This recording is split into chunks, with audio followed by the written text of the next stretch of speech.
नमस्कार दोस्तों। आज हम भारतीय राजनीतिक विचारकों की श्रेणी में महात्मा गांधी के बारे में पढ़ेंगे। महात्मा गांधी का जन्म 2 अक्टूबर 1869 में गुजरात के पोरबंदर नामक स्थान पर हुआ था। अप्रैल 1893 में पोरबंदर के एक व्यापारिक संस्थान में बैरिस्टर के रूप में वे दक्षिण अफ्रीका के लिए रवाना हुए। अगस्त 1894 को उन्होंने रंगभेद के खिलाफ आवाज़ उठाने के उद्देश्य से नेशनल इंडिया कांग्रेस की स्थापना की। 1903 में ट्रांसवाल ब्रिटिश इंडिया सोसाइटी की स्थापना की। 1 अक्टूबर 1904 को इंडियन ओपिनियन के प्रबंधन एवं प्रकाशन का जिम्मा लिया। नवंबर-दिसंबर 1904 में उन्होंने फिनिक्स आश्रम की स्थापना की। गांधी जी 9 जनवरी 1915 में भारत लौट आए। 25 मई 1915 को अहमदाबाद में साबरमती आश्रम की स्थापना की। सुभाष चंद्र बोस ने उन्हें राष्ट्रपिता कहा तथा रविंद्रनाथ टैगोर जी ने महात्मा की उपाधि दी। गांधी जी व्यवहारिक आदर्शवादी कहे जा सकते हैं। गांधीवाद एक आदर्शवादी विचारधारा है। सत्य ही ईश्वर है। गांधी जी ने इसी को दर्शन बनाया। गांधी जी ने प्रेम को सत्य की प्राप्ति का मार्ग बताया। प्यारेलाल नैयर गांधी जी के निजी सचिव थे, जिन्होंने गांधी जी के जीवन पर अनेक रचनाएं लिखीं, जिसमें Mahatma Gandhi the last piece discovery of satyagraha उल्लेखनीय है। गांधी जी वर्ष 1893 में अफ्रीका गए और वहां उन्होंने फिनिक्स और टॉल्स्टॉय फर्म की स्थापना की तथा वर्ष 1914 तक वे अफ्रीका में रहे। टॉल्स्टॉय एक रूसी उपन्यासकार थे, जिन्होंने वार एंड पीस 1869 नामक उपन्यास लिखा, जिससे गांधी जी अत्यधिक प्रभावित थे तथा गांधी जी ने रोटी का श्रम का विचार इन्हीं से लिया है। गांधी जी को प्रभावित करने वाले विचार। गांधी जी जिन विचारधाराओं और व्यक्ति से प्रभावित थे, उनमें से गीता और रामायण उल्लेखनीय है। गांधी जी बौद्ध धर्म के शांति और अहिंसा के विचार से प्रभावित थे। गांधी जी इस्लाम धर्म की बंधुता की संकल्पना से भी प्रभावित थे। हेनरी डेविड थोरो के the essay on the civil disobedience 1849 से प्रभावित थे। जॉन रस्किन की रचना इनटू दिस लास्ट 1860 से प्रभावित थे। सर्वोदय इसी का रूपांतरण माना जाता है, जो गुजराती भाषा में लिखी गई है। गांधी जी ने यह शिक्षा जॉन रस्किन से ली कि प्रत्येक व्यक्ति को श्रम करना चाहिए। जितना महत्व एक वकील के श्रम का है, उतना ही महत्व नाई के भी श्रम का है।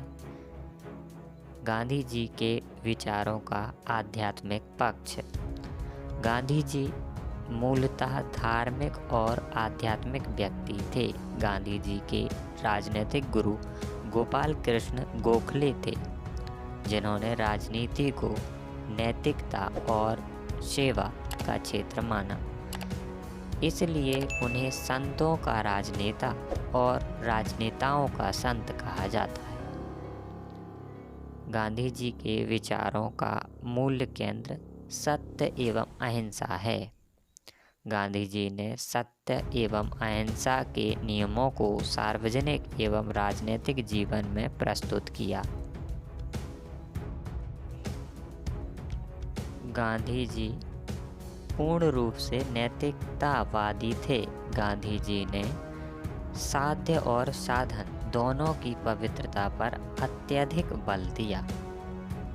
उनके अनुसार अपवित्र साधन के द्वारा पवित्र साध्य की प्राप्ति नहीं हो सकती। वे मूलतः एक आदर्शवादी व्यक्ति थे, लेकिन उनका आदर्शवाद व्यवहारिक था। गांधी जी ने सार्वजनिक जीवन में सत्य और अहिंसा का प्रयोग किया है। गांधी जी के अनुसार धर्म और राजनीति। गांधी जी के लिए धर्म का अभिप्राय अत्यधिक विस्तृत रूप में था। अतः धर्म का आशय जो धारण करने योग्य है वही धर्म है। उनके लिए धर्म का अर्थ नैतिक कार्य और मानवता की भलाई के कार्य करना था।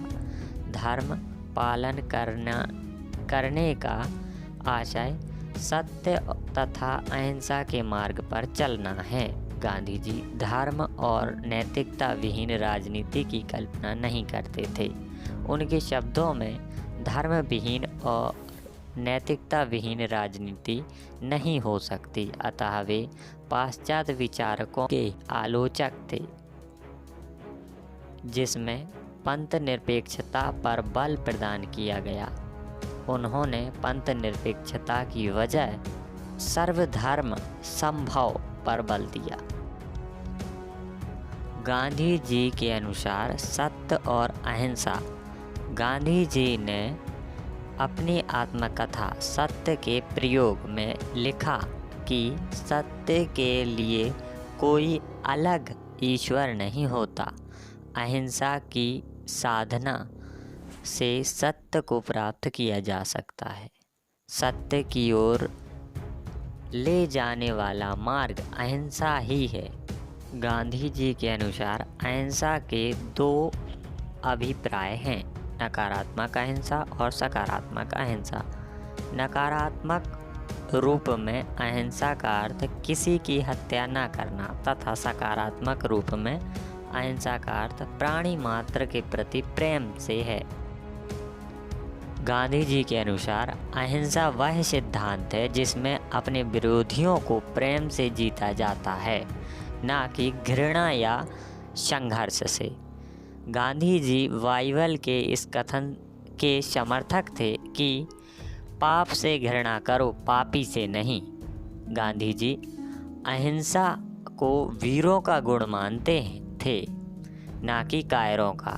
गांधी जी का कहना था कि यदि हिंसा और कायरता में से किसी एक को चुनना हो तो मैं हिंसा को चुनूंगा, ना कि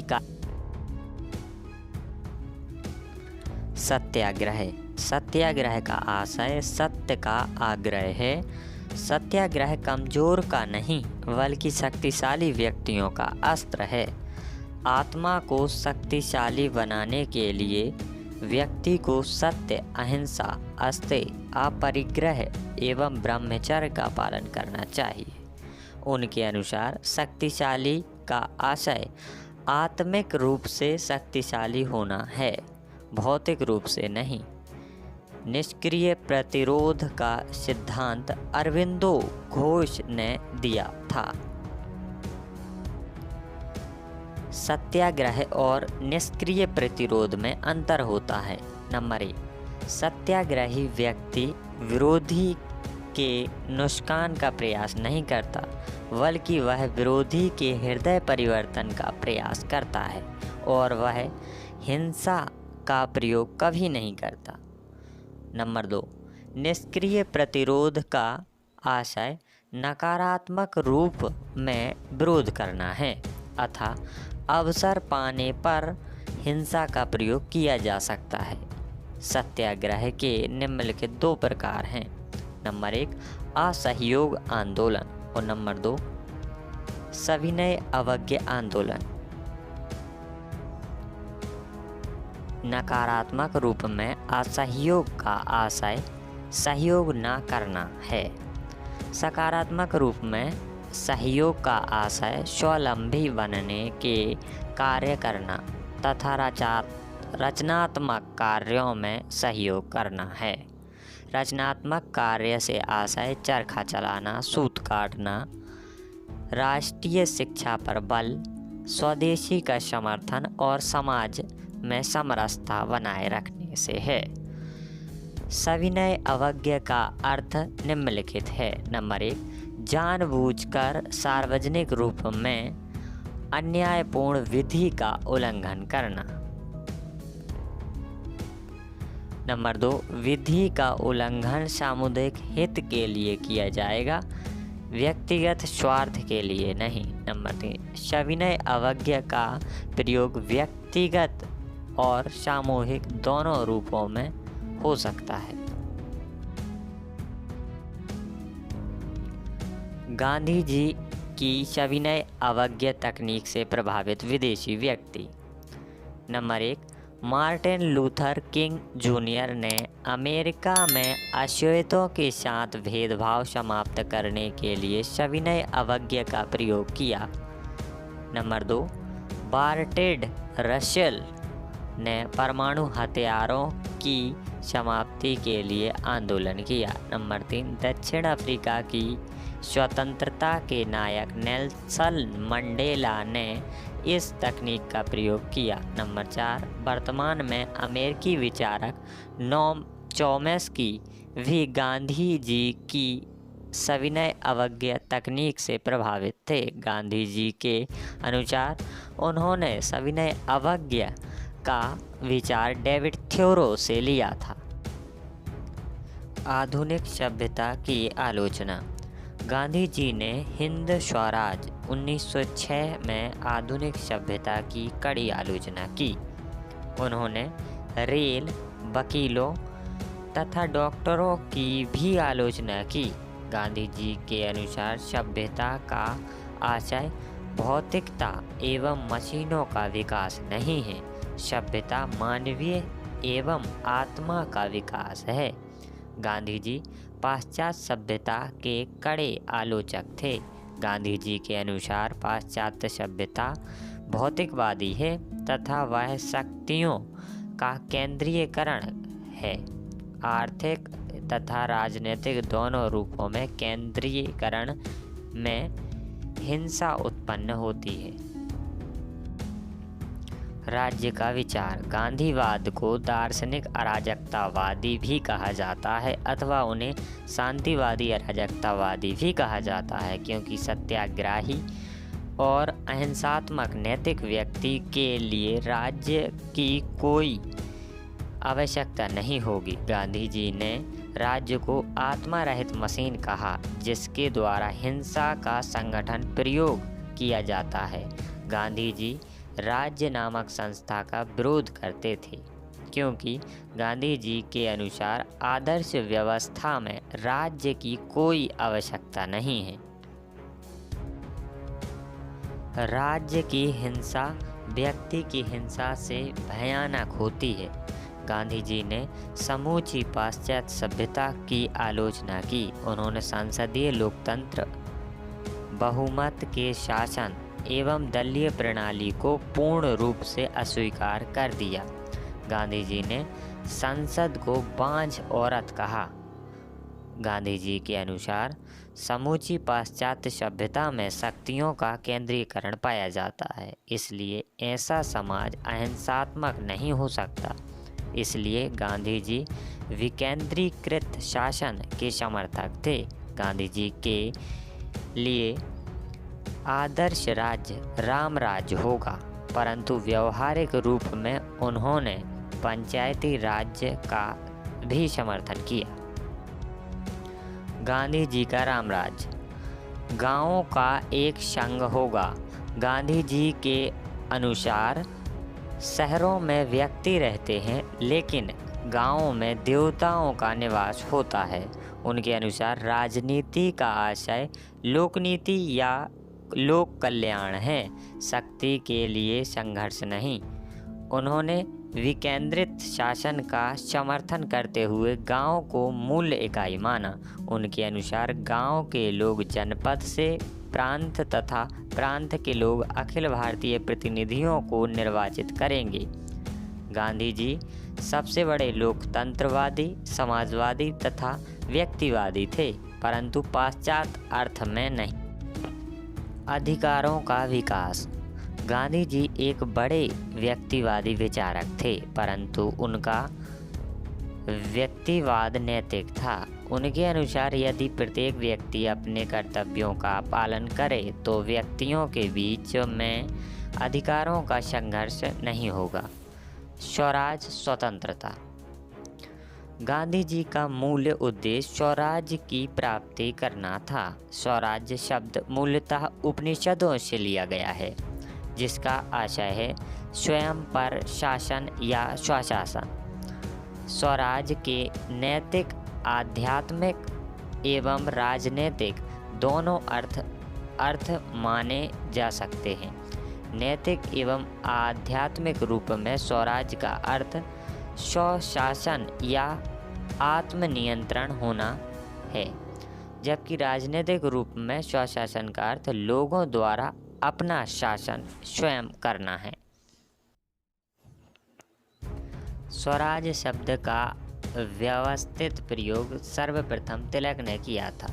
तिलक के अनुसार स्वराज्य के निम्नलिखित अर्थ हैं। नंबर 1, स्वराज्य का आशय एक ही धर्म या प्रजाति के लोगों पर सामान्य धर्म या प्रजाति के लोगों का शासन। नंबर 2, स्वराज्य का अभिप्राय उत्तराधिकारी एवं सहमति पर आधारित शासन। नंबर 3, स्वराज का आशय लोगों की राजनीतिक प्रक्रिया में भागीदारी है। तिलक ने स्वराज का प्रयोग डोमिनियन स्टेट के रूप में किया। इसलिए भारतीय राष्ट्रीय आंदोलन में स्वराज एवं पूर्ण स्वराज में अंतर किया जाता है। पूर्ण स्वराज की मांग वर्ष 1929 में कांग्रेस के लाहौर अधिवेशन में रखी गई। गांधीवाद का आर्थिक पक्ष। ट्रस्टीशिप का सिद्धांत। ट्रस्टीशिप का सिद्धांत के अनुसार संपत्तिशाली व्यक्ति अपनी संपत्ति का मालिक नहीं बल्कि ट्रस्टी है। गांधी जी अरस्तू के इस सिद्धांत के समर्थक थे कि संपत्ति व्यक्तिगत होनी चाहिए तथा उपयोग सार्वजनिक होना चाहिए। गांधी जी ने भारत में पूंजीपतियों को अपनी संपत्ति को व्यक्तिगत नहीं बल्कि संपूर्ण समाज को धरोहर समझने को कहा। इस हेतु पूंजीपतियों के हृदय परिवर्तन की मांग की। इस सिद्धांत के अनुसार ईश्वर संपत्ति का मालिक है, व्यक्ति संपत्ति का ट्रस्टी है। गांधी जी का प्रसिद्ध कथन है कि प्रकृति के द्वारा सभी की आवश्यकताओं के लिए पर्याप्त सामग्री उपलब्ध है, लेकिन किसी भी एक व्यक्ति के लालच के लिए प्रकृति से संपदा का अभाव है। इसलिए गांधीवादी विचारधारा में दान पर अत्यधिक महत्व दिया गया है। दान के कई रूप हैं। नंबर 1, श्रम दान। नंबर 2, संपत्ति दान। नंबर 3, भूमि दान। नंबर 4, ग्राम दान। गांधी जी ने कुटीर उद्योग एवं लघु उद्योग का समर्थन किया है, क्योंकि इससे संपत्ति का केंद्रीयकरण नहीं होता। गांधीवाद विचारधारा भारत जैसे श्रम प्रधान देश के लिए अत्यधिक व्यवहारिक है। इसलिए वे भारी मशीनों के विरोधी थे, लेकिन मशीन मात्र के विरोधी नहीं थे, क्योंकि चरखा भी एक मशीन है।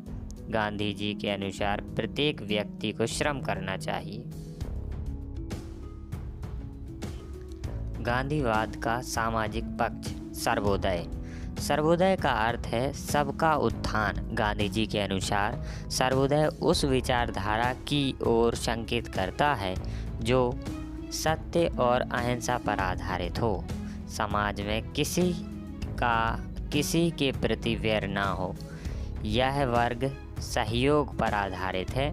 गांधी जी का सर्वोदय का विचार समाजवाद का विकल्प माना जा सकता है।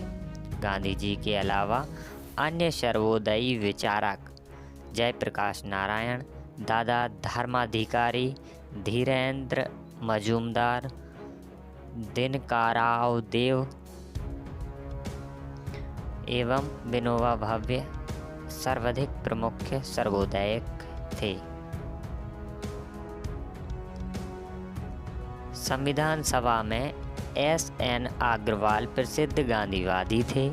सर्वोदय जॉन रस्किन की रचना इनटू दिस लास्ट 1860 का गुजराती अनुवाद है। जॉन रस्किन के विचारों से उन्होंने निम्नलिखित विचार लिए। नंबर 1, व्यक्ति की भलाई समाज की भलाई में निहित है। नंबर 2, वकील एवं नाई के श्रम का मूल्य समान है। नंबर 3, मजदूर और कारीगर का जीवन ही वास्तविक जीवन है। गांधी जी का आदर्श समाज सर्वोदय समाज था, जिसे उन्होंने सामुद्रिक व्रत की संज्ञा दी है, जिसके अनुसार व्यक्ति की भलाई के लिए कार्य करेगा और परिवार गांव की भलाई करेगा तथा ग्रामवासियों के द्वारा तालुका की भलाई की जाएगी। इसलिए प्रत्येक छोटी इकाई बड़ी इकाई की भलाई के लिए कार्य करेगी। उनके अनुसार सभी व्यक्ति का उत्थान आवश्यक है। धनी व्यक्तियों का नैतिक उत्थान एवं गरीब व्यक्तियों का भौतिक उत्थान होना चाहिए। गांधी जी ने व्यवहारिक रूप में हरिजन सेवक संघ की स्थापना की।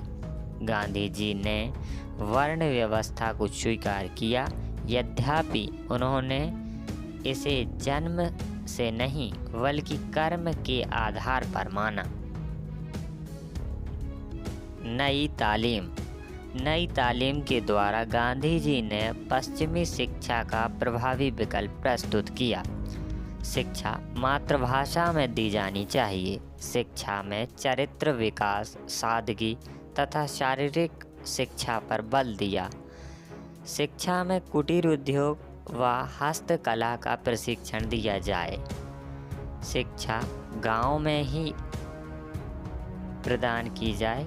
शिक्षा के लिए धन आम लोगों से एकत्रित किया जाए और नई तालीम में प्राथमिक शिक्षा के साथ प्रौढ़ शिक्षा पर भी बल दिया गया।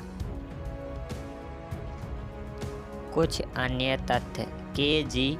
मसरूवाला ने अपनी पुस्तक गांधी एवं मार्क्स में कहा कि गांधीवाद में हिंसा जोड़ने से यह मार्क्सवाद नहीं होगा। गांधी जी ने दक्षिण अफ्रीका में green pamphlet and India opinion 1909 नामक पत्र प्रकाशित किया तथा इंडियन ओपिनियन को साप्ताहिक पत्रिका के रूप में प्रकाशित किया जाने लगा।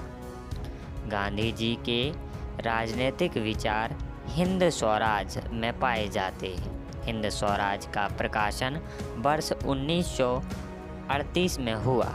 गांधी जी की आत्मकथा the story of my experiments with truth 1929 है, जो गुजराती भाषा में लिखी गई है तथा जिसका अंग्रेजी अनुवाद महादेव देसाई ने किया है। गांधी जी ने भारत में हरिजन तथा यंग इंडिया पत्रों का संपादन किया। गांधी जी के ऊपर लुई फिशर ने प्रसिद्ध रचना the life of Mahatma Gandhi 1950 में लिखी। दिनकर जोशी ने महात्मा वर्सेस गांधी 2007 में लिखी। Ramachandra Guha India after Gandhi the history of the world latest democracy 2007 में लिखी। 27 दिसंबर 1901 को गांधी जी को कोलकाता अधिवेशन में शामिल हुए थे। गांधी जी ने अपने जीवन काल में केवल एक बार वर्ष 1923 में बेलगांव अधिवेशन में कांग्रेस की अध्यक्षता की है।